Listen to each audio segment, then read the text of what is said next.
Fixer 40,000 here. It's currently, oh hell, what time is it in the morning AM? Just before the tournament up in Nottingham with 100 miles to drive, and jet-lagged from a trip to New York. So, without further ado, my list for the Throne of Skulls tournament for this year. I've got a Space Marines army led by Vulcan Heston, who's leading there with his nice converted model. I've got one tactical squad led by Sergeant Lecal with a Power Fist. He's got a unit of tactical marines with Flamer and multi-melter in a Rhino. For other scoring units, I've got my ace in the hole here of two squads of scouts in Landspeeder Storms. This one with a heavy Flamer. I've got a combi melter and Power Fist on the sergeant there. And the same for the other squad of scouts, but in a multi-melter Landspeeder Storm.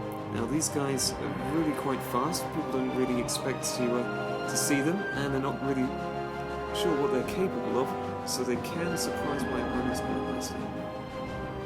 Bit of heavy support, I've got myself one Devastator squad in a Lance Razorback. Not my first choice actually. I would have gone for a couple of autocannon, Lance Cannon Predators, but lack of time means I'm just using the models I've got here. For a bit more support here, I've got my Thunderfire Cannon. Tech Marine is always useful for reinforcing terrain, so it can keep those Devastators alive a little bit longer.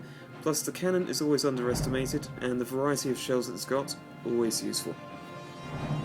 Because I expect to be facing a lot of Grey Knights, Space Wolves, and other Psychic Powers this turn, got the Psychic Code from my Librarian and Terminator armor here, plus a couple of utility abilities. He's got Null Zones, so they'll have to reroll all their Invulnerables, and he's got Gate of Infinity, which means I can get those Terminators out of trouble and suddenly have a bunched up target to shoot with my Flamers and Thunderfire Cannon if I need to. Of course, the standard squad of Thunderhammer Terminators, and behind them and supporting them, the Land Raider Redeemer with Pintle Multi-Melter. And of course, the fairly standard Landspeeder Tornado with Multi-Melter and Heavy Flamer. So, a pretty mixed 1750 point list. It's got most of the things that you can only take in Space Marines Codex, so it'll hopefully be very different from the other armies that we'll be facing this weekend. Wish me luck. Let's see how we do. Okay. First turn at the Throne of Skulls. First battle is Dawn of War and Capture and Control. So, going up against Space Marines, got the Salamanders against Brian Pullman. So, we'll see how this one goes. Okay, end of game reports. It is a draw because I didn't get my guys onto his objective marker over there. Otherwise, I've only lost 5 scouts and taken out a lot of his army. Everything else is fairly healthy. Oh, I did lose the Librarian as well. But anyway, just the game, mate. Game number 2, we're playing Spearhead Annihilation. I've lost deployment, but I have a decent setup over here. Playing Dimitrios's Blood Angels, Pre-Heresy army. Sangrenor, a couple of Land Raiders. He's won the first turn. Let's see if I can weather the storm. Okay, end of game. Looks like I've lost on kill points here.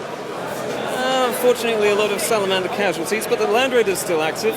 Vulcan's still killing things, though he's down to his last wound. The Sangrenor is gone.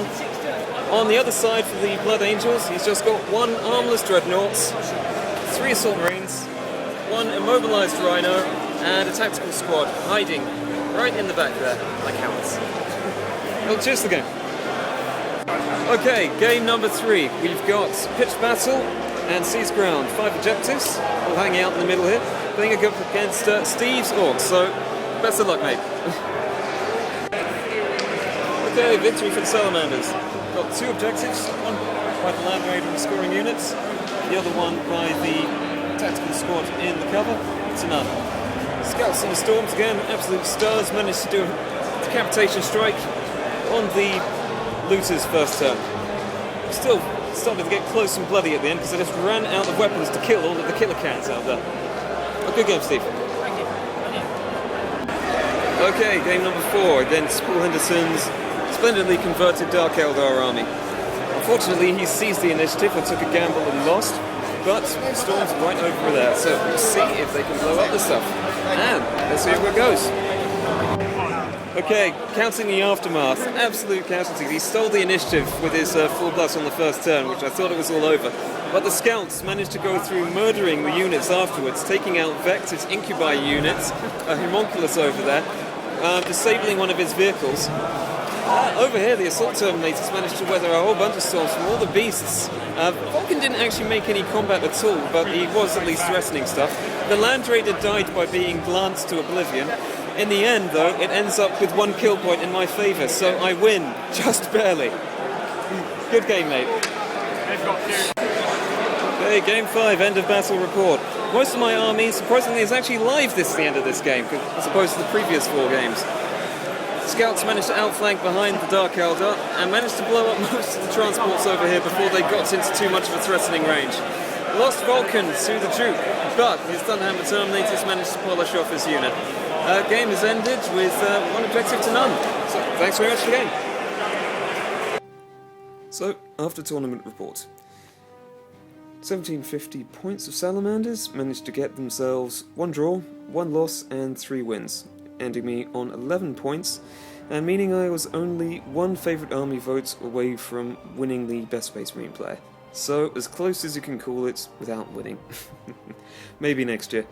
Vulcan! He got himself quite a few impressive kills. He managed to take out the Sanguinor in close combat. He didn't do too much though this tournament. Mostly he was just trying to get to places, but his army benefits more than paid back for that, and the threat of him killing things as well. Tactical Marines were mostly just objective cities again. They mostly went to ground in the 2+ cover from the Tech Marine and tried not to die, which worked most of the time, but in a way of killing things that didn't really do anything. Thunderhammers did pretty much as you would expect. They went after the big scary things and won most of the time, eventually getting whistled down in a couple of games or 2. The Librarian never got to face the armies he wanted to, so unfortunately no spectacular kills from him, but he did manage to use his teleport ability to take a tactical squad onto an objective, so can't argue with that there. Landspeeder performed as expected. Thunderfire did very well. Only lost it a couple of times, always made back its points, more or less in each game, apart from one where it got shot down. And it even punched out a Talos in close combat with that Tech Marine, so well done there. Devastator's somewhat below average, mostly due to my poor luck on the roll. But the real stars of the show, once again, were the Scouts. The Scouts, after being shot down in their Landspeeder Storm, this fellow here punching out Absurdial Vect in close combat, making back something like 3 times his points in a single game.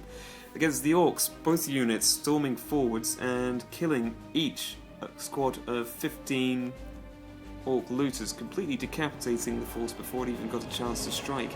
Outflanking in that last game against the Dark Eldar list, and leaving all of their raiders broken and stranded on one other side. They've been absolutely spectacular.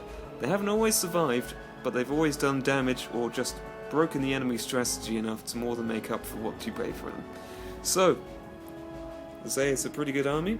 Probably swap out the Devastators again for that suggested unit of a couple of Predators, making the Land Raider transport for the Terminators instead. But I think it works pretty well. So, roll on next year, and good game everyone.